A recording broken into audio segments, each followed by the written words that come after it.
The rules are now out. Jake Paul getting ready for an Anthony Joshua fight. And some of these rules may surprise some of you guys. Both fighters will be using 10-ounce gloves for the duration of the contest.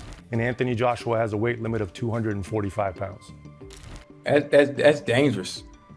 That's dangerous. You know how many... Jake Paul is in a complete meltdown as Anthony Joshua released the full Queensberry rules for the 19th December fight. 10 Oz gloves, real knockouts, official records, and Jake instantly looked like a man who realized he signed his own career death certificate. What was supposed to be hype for Jake turned into a public execution announcement, exposing how insanely outmatched he is under real heavyweight regulations. Jake Paul, Anthony Joshua. Now, boxing. Anthony Joshua is going to take on the YouTuber turned boxer Jake Paul in a professional bout in Miami next month. The former world heavyweight champion. Jake Paul deluded enough to think it was a good option to get in the ring with Anthony Joshua.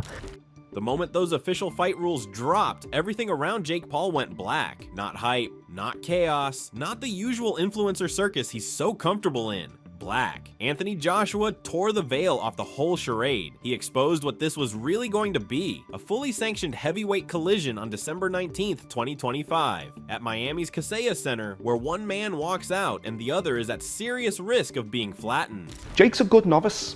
Jake's a good novice. Oh, yeah. And if he wanted to have a legitimate career in boxing, then he would climb the domestic rankings in America, and he might even make top 50. Jake had spent years carefully crafting this empire. The bravado, the controversy, the social media stunts, the viral highlights. But one rule sheet later, Joshua cracked it open like it was made of thin glass. People stopped asking who will win. The question shifted to a much darker, more urgent one. How long will Jake survive? Minutes, rounds, or seconds? It's a huge risk. You know, it's a huge risk. You can't look away from that. And the boxing world didn't just react, it erupted. Analysts, promoters, retired heavyweights, and casual fans all sounded like they were reading someone's funeral announcement. There was no sugarcoating it. This was a man voluntarily walking into a situation where the odds are hilariously stacked against him. Joshua isn't playing influencer games here. This is the guy who has faced and beaten 260-pound knockout monsters, world champions, and legitimate top-tier contenders. Joshua isn't stepping into a fun scripted event. He's stepping into a professional environment with Jake Paul and showing him the exit before the bell even rings. You've got to be in it to win it, and AJ was in the right place to maximize the opportunity around him, and he has defined a sensational legacy After this, so what are the rules? The bout will take place at a heavyweight, obviously. It's going to be 8 3-minute rounds. You might think, well, that's better for Jake Paul, and I'm thinking, not really. It's better for Anthony Joshua because he's just going to go all out for them 8 3-minute rounds. Here's the part that really made the internet explode. These weren't some soft, entertainment-friendly rules designed to protect Jake. These are Queensberry rules. The same brutal standard used in actual heavyweight wars. No loopholes, no exhibition cushions. 8 rounds of 3 minutes each. A total of 24 minutes of potential devastation. Both fighters will be using 10-ounce gloves for the duration of the contest. 10-ounce gloves, thin, lethal, perfect for transmitting maximum damage. No headgear, no pacing, no referee babysitting a YouTuber who thought he could stroll in and survive. If Joshua lands that clean knockout, and nearly every analyst, fan, and probably his own corner believes he will, it goes on Jake's professional record for eternity. The contest is a professional bout and will go on the boys' records. But that being said, this is heavyweight boxing. Anything can happen. I'm going to give you my prediction right now. Joshua didn't just approve those rules, he demanded them. Every detail screams legitimacy. Every stipulation yanks Jake out of the influencer sandbox and into a real fight that could, and likely will, destroy him. The guy's usual advantages are gone. His speed is negligible against someone who has thrown and absorbed hundreds of real heavyweight punches in professional bouts. And his size is a fraction of the problem Joshua represents. His ability to bully smaller or tired opponents becomes completely irrelevant. Joshua set the stage so meticulously that the fight favors him in every conceivable way. Pace, strategy, raw power, endurance, psychology. 200 pounds versus 252 pounds. We got a 252 pounder in Anthony Joshua. Joshua. And then there's the weight limit, 245 pounds for Joshua, lean enough to move like a predator, and heavy enough to rattle bones and confidence alike. 8 rounds, 3 minutes each, 10-ounce gloves, and a knockout fully legal. That's enough to make anyone sweat. Jake's entire cruiserweight arsenal suddenly looks like a sparkler against a flamethrower. Every jab, hook, and counter Joshua delivers will hit with the force of someone who has faced, measured, and destroyed men 20 pounds heavier and far more experienced. Now we just want to see it because there's a lot of hate out here on influencer boxing. A lot of people have got different opinions on boxing these days. But I want to ask you, do you box? And the more people looked at the rules, the worse it got for Jake. Fans started calling it a death chamber because there's nothing Jake can fall back on. Under exhibition rules, he could survive. Under influencer rules, he could stall. But under heavyweight rules, there's nowhere to hide. Every second of every round, Joshua has the green light to unleash the same violence he used on real-world champions. Jake went from controlling narratives to walking blindfolded into a battlefield he thought he understood, but absolutely didn't. If this is a real, legitimate fight, Jake Paul is absolutely crazy. If not crazy, he's super brave. And it'll be interesting to see. Joshua even said it himself, no mercy. And when Anthony Joshua says that, it hits differently. But this wasn't a promotion line, it was a declaration, a cold promise. You could almost hear the boxing world go silent when he said it, because they knew what no mercy looks like coming from him. It seems like men are collapsing from body shots. It looks like knockouts that end careers. It seems like something Jake Paul has never felt in his entire life. The power of a natural heavyweight with professional precision. Can happen in a variety of ways, various ways, but I'm not dependent on punch power, you know. That statement alone broke something in Jake's image. For the first time in years, he didn't look in control. His interviews felt shaky, his jokes forced, his confidence uneven. His fans could feel it too. The same people who used to hype him up started sounding uneasy. Even his diehards admitted they were worried. That's not normal. That's the energy you get when the audience senses the danger before the fighter does. A professional heavyweight fight against an elite world champion in his prime. When I beat Anthony Joshua, every doubt will disappear. He's talking to you, Charlamagne. Okay. And it makes sense. Jake built his brand on being the disruptor, the guy who shocked the world, the man who embarrassed fighters who underestimated him. But Joshua didn't underestimate him. Joshua set the rules so Jake couldn't play games. He stripped away every safety net Jake ever relied on. This wasn't influencer boxing or a crossover circus anymore. This was a heavyweight killer standing across the ring from a cruiserweight showman. Once the rules went public, it no longer felt like hype. It felt like a countdown. December 19th stopped being a fight date and started becoming a warning label. The day Jake Paul steps into something bigger, harder, and far more violent than anything he's ever tasted. And whether he realizes it or not, the world has already decided the outcome. Jake didn't just lose the narrative, he lost the room.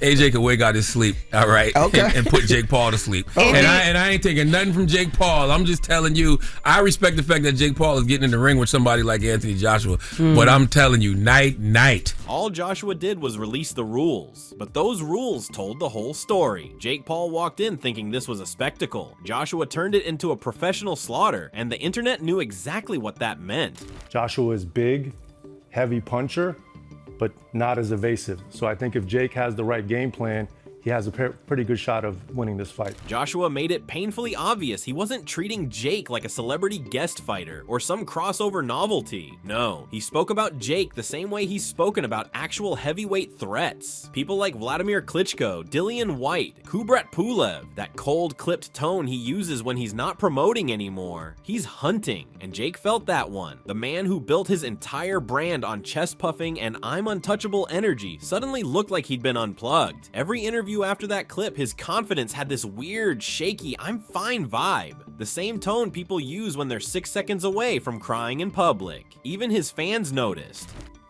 Well, by the sounds of it, there's 50 million reasons why Anthony Joshua's taking this fight. In my head, I never ever thought this fight would happen. Why? Because of Anthony Joshua's desire to be in the history books, to be a 3-time heavyweight champion of the world.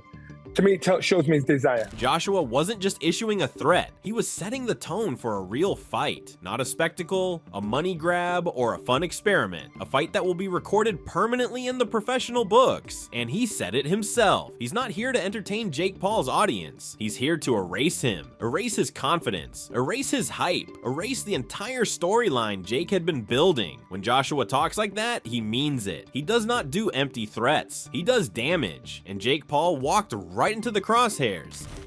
Be the same for all of us, you know. Honestly, all of us. Many greats have walked it before.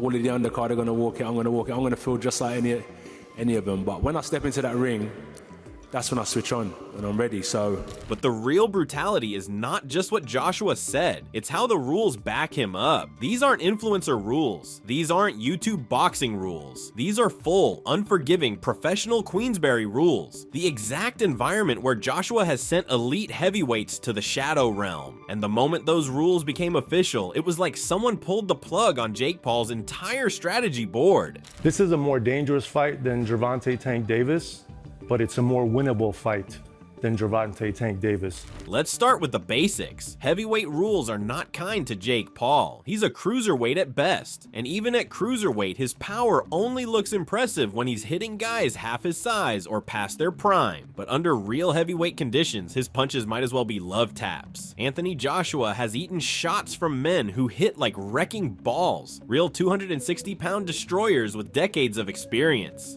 And he's still stood tall, so Jake's YouTube power is about to feel like a mosquito kiss on a battleship. I think that it's a hopeless and potentially dangerous mismatch. And the weight limit is crazy.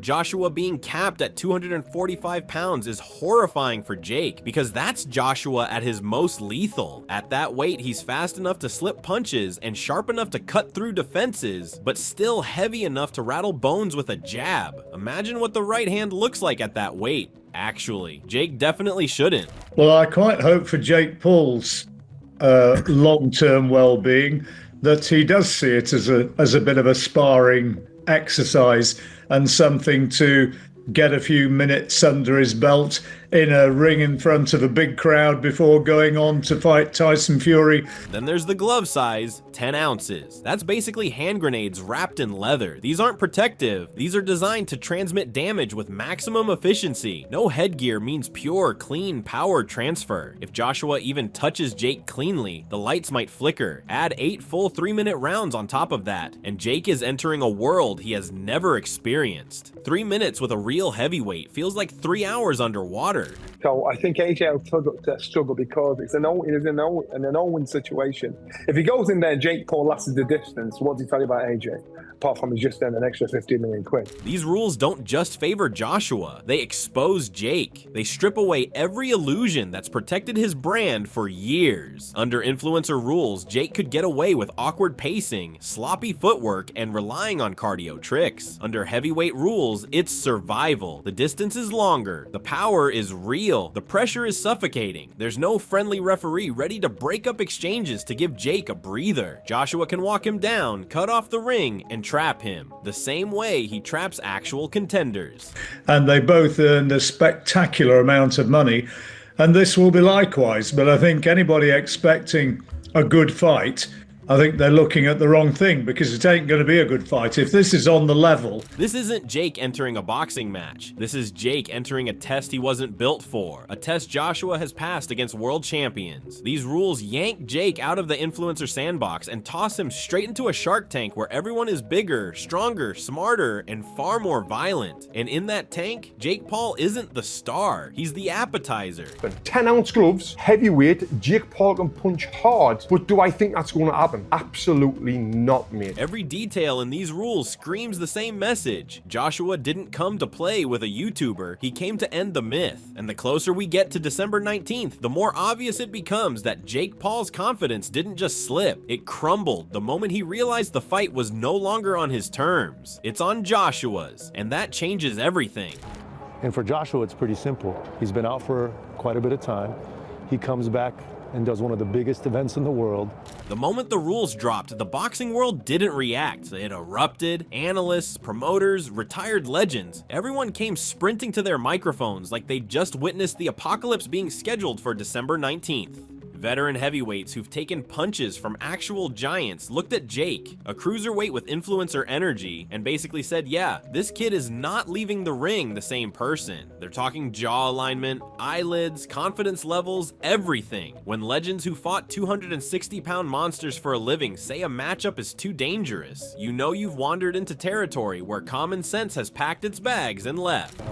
Silencing the doubters and putting himself in a position to be in conversation for a belt, and he gets that if he beats Anthony Joshua. Even promoters, who usually love chaos because chaos equals money, were shaking their heads. They were calling this matchup insane and career-ending. And of course, Netflix was getting dragged for greenlighting something that looks less like a boxing event and more like a slow-motion human sacrifice. Commentators weren't even pretending to hide their concern. They flat-out accused Netflix of caring more about view counts than Jake Paul's organs staying in the right places. And let's be real, mismatch doesn't even begin to describe this. That word is too soft, too polite. What everyone is seeing is a man voluntarily stepping into a situation where the outcome isn't a question, it's a countdown. Execution became the new headline overnight, and honestly, it fits.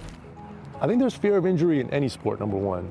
Number two, I would say if you look at any boxing event on any given day, there's much larger mismatches than what this fight is. But the real earthquake didn't come from the experts. It came from Jake's own empire collapsing around him. The guy who built his whole identity on confidence suddenly started sounding like someone reading his final words before being shipped off to war. His tone in interviews shifted from loud and bulletproof to strangely defensive, like he was trying to convince himself he'd made the right decision. Spoiler, he hadn't, and his fans felt the fear before Jake even admitted it. People begged him to withdraw, like he was about to walk into traffic. Even his most loyal supporters looked nervous, and you know things are bad when those people start wavering. Jake built his empire on bravado, dominance, and chest-thumping confidence. But once the rules came out, every crack in that persona started glowing like neon. Unlike perhaps many of the fighters that Paul has taken on, Joshua isn't past it. He's still a prime fighter, even if he's not fought for 50 months due to those injuries. But some are fearing that there could be a serious injury. The internet smelled blood instantly. Overnight, Jake went from showman to punchline, memes, reaction videos, breakdowns of why Joshua hits like a truck disguised as a human. The internet was treating Jake's upcoming ring walk like an obituary procession. Once your audience stops laughing with you and starts laughing at you, your empire is cracking at the foundation. I think, look, you have to look at the experience that Jake has gained in the 5 years he's been in the sport.